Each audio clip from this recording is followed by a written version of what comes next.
It takes a brave man to say things like this, and I don't mind being the one to finally stick his neck out to do it, okay? I'm just gonna come out with it. I think the MCU is quite good. I know, you only come to What Culture for the hottest, the spiciest, the most searing and insightful takes on the movie world, and I'm proud to be the person who's finally got the cojones to say it how it is. The most commercially and critically successful movie franchise of all time is genuinely, it's pretty good, it's alright. But the thing is, I'm not the only person who thinks that, because over the last 10 years, every major movie studio has tried to cash in on a little bit of that delicious shared universe pie. Like Warner Brothers have tried to do the DCEU to mixed effect, and there was even the whole dark universe thing with Dracula and the Mummy, and I forget how that one went, but everybody's tried to do their own version. But the thing is, for how good the MCU is, we now head unstoppably towards Phase 4, with just a couple of little threads that are just probably never gonna get wrapped up. What do you do with a thread?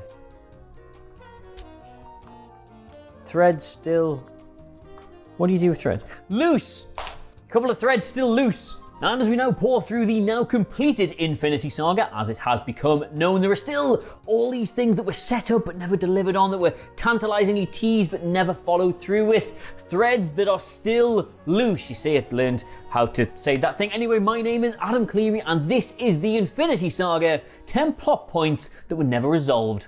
Number 10, where's the leader? Yeah, if you want to go right the way back to the very start of all of this, Marvel did not really have a clue what they were doing. Now, that might seem strange given how well cohesive the story was. Now, even the events of the first film leading to the Avengers, which leading through to Endgame, but genuinely it was kind of just throwing stuff at the wall and seeing what stuck, especially that goddamn Hulk film. It is, of course, still canon, of course, and the original plan for the Avengers was actually to have them face the Jade Giant, but of course, then Joss Whedon came involved, they changed the whole thing around, and they came up with this whole overarching narrative instead. However, the groundwork had been laid in the Hulk film. Now, they have revisited a lot of what happened in that. Obviously, Thunderbolt Ross has been in feature films, there's been passing mentions to the Abomination in Agents of S.H.I.E.L.D., and he was supposed to be in Age of Ultron as well. But the leader was kind of set up as this big, terrible, scary thing in that film, and then just totally forgotten about. Samuel Stearns did begin his transformation into the leader, and yes, there was the Black Widow tie-in comic which sort of revealed that she'd captured him, made him a prisoner of S.H.I.E.L.D., but nothing's really been mentioned about him ever since. Although, do not be surprised at all to see him feature somehow in the upcoming She-Hulk television series. He might be the bad guy there. Number 9, what happened to the stolen Pym particles? Remember this guy? Remember this guy that Hank Pym bopped in the face at the very start of Ant-Man? It was revealed later he was part of Hydra as well as working in S.H.I.E.L.D., and he gets his hands on those Pym particles, doesn't he? He wanted them at the thing in the very start of the film, and he got them in the middle of the film, and what happened? Donovan, I think his name was, does actually escape that movie with some Pym particles. Scott Lang, they arrive, they save the day, and he gets away in the ensuing chaos. Now, yes, if you're a big Marvel nerd, you do probably already know there was a deleted scene in which Ant-Man manages to stop him, but that was a deleted scene. Ergo, it's been deleted from the film and thus deleted from the canon, so that never technically happened, even if it was supposed to. And the reason that's such a big deal is because they are Pym particles. In the Ant-Man film, they revealed they could make you really small, they could make you really big, and then in Endgame, they revealed you could use them to travel through time! And this man has some, just kicking around, possibly the last few in all of existence. So, you gotta deal with that at some point.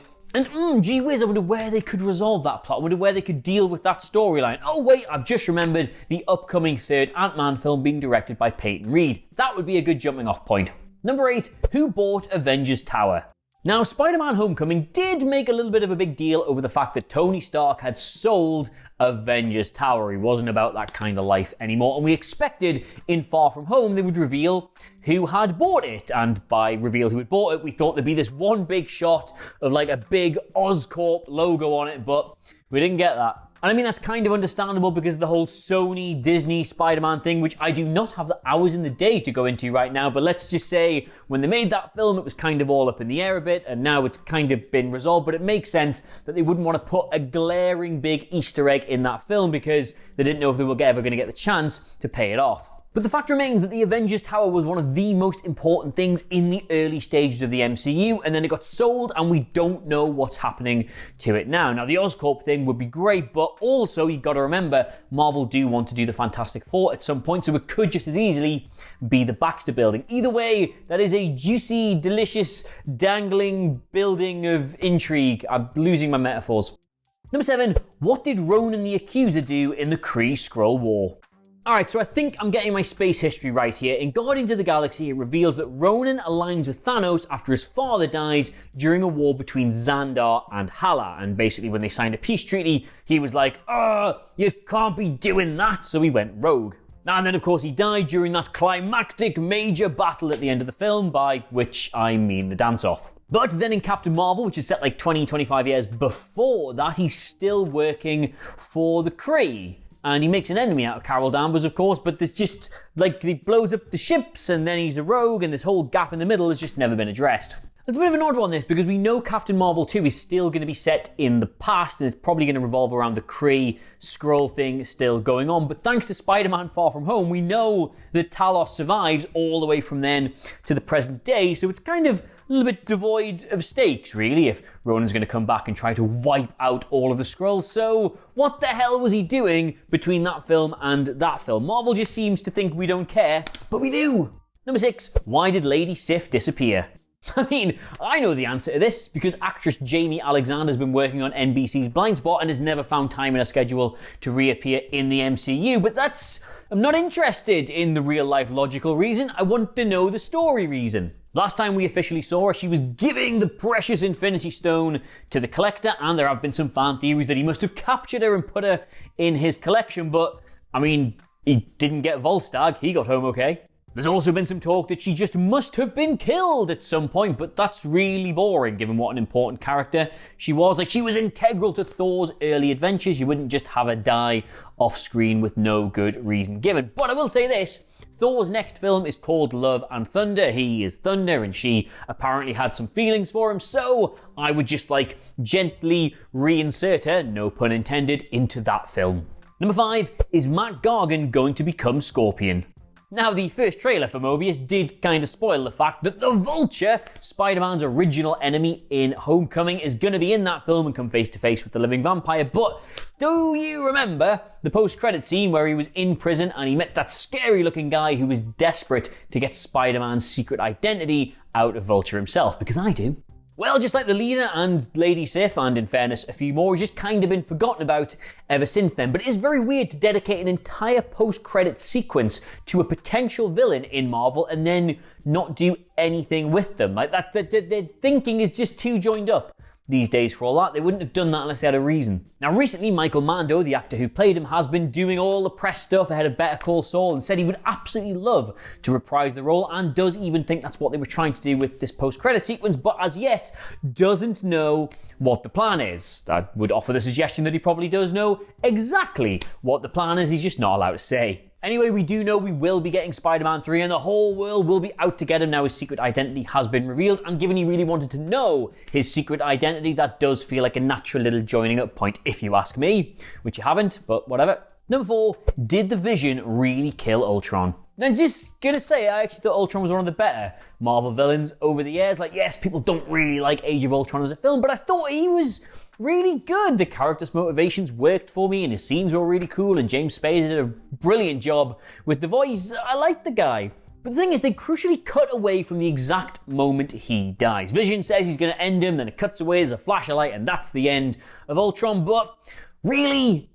Really? Thing is, in comic book lore, Ultron has plagued the Avengers time and time again, even gone into space and fought the Guardians of the Galaxy. And given they did such a good job with his movie portrayal, it seems strange that he would be a one and done character. Certainly the way Joss Whedon filmed this implies that he wanted to at least leave the door open a crack. There is, I should say, a non-canon but nonetheless officially licensed VR game that does see him come back to attack the Earth once again, so Marvel must have at least thought about the possibility of doing this. It must at least be in their minds somewhere. When all the checky boxes had to be ticked for whether or not they could do that game, nobody at the studio went, no, sorry, he did. Number 3, do the Avengers know that Agent Coulson survived?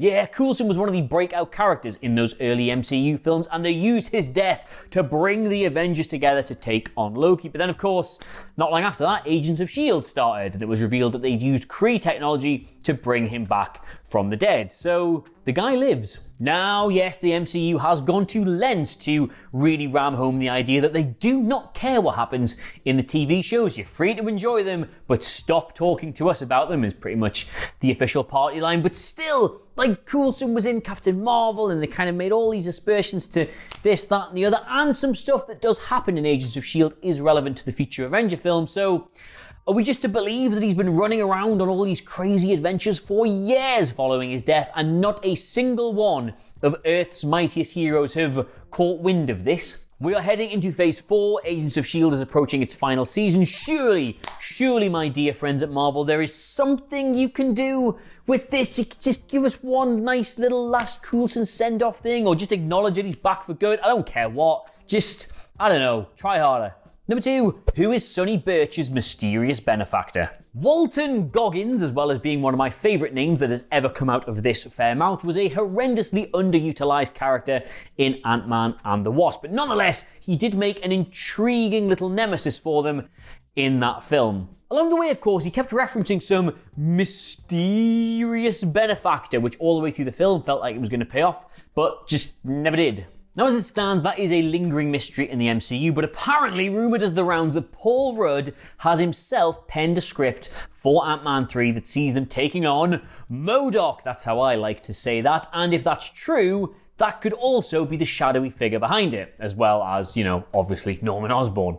Number 1, what does MORDO have planned for Doctor Strange? Bit of an odd one, this, because in Doctor Strange, MORDO and Strange, they pretty much part on fairly amicable terms. Like, I don't really agree with you using the dark dimension like that, but dang, didn't you just go and save the world? And Strange is like, well, yeah, can't change who I really am. Nice to meet you. See you down the road, buddy. Then, of course, they do the end credit scene where he just murders Pangborn and is clearly setting out to kill everybody who has powers they don't deserve. We still don't really know what led to this change in attitude or what he has got planned for Doctor Strange, but given that his next film is coming up, the Multiverse of Madness, it's fairly logical to assume that they're gonna resolve that there. But to add further intrigue to this, we know that MORDO is going to be in that film, but is apparently only going to have a very small role because there's just a whole lot of other crazy stuff going on, or to word a whole lot of crazy stuff another way, a multiverse of madness. I see what they've done there. As I say though, it's not like Marvel to give us an entire post-credit scene dedicated to founding a new villain and then not follow through on it, and given that he was the post-credit scene for the original Doctor Strange film, you would imagine if his part is small in terms of runtime, it's big in terms of implications? We'll go with that. Implications. So there you have it, those are 10 unresolved plot points from the Infinity Saga, or MCU phases 1 through 3, as their mothers call them. Let me know what you made of it all in the comments below. Of course, don't forget to like, share, and subscribe. But in the meantime, thank you all so much for watching. I have, of course, been Adam KREE, and I'll see you soon. Goodbye.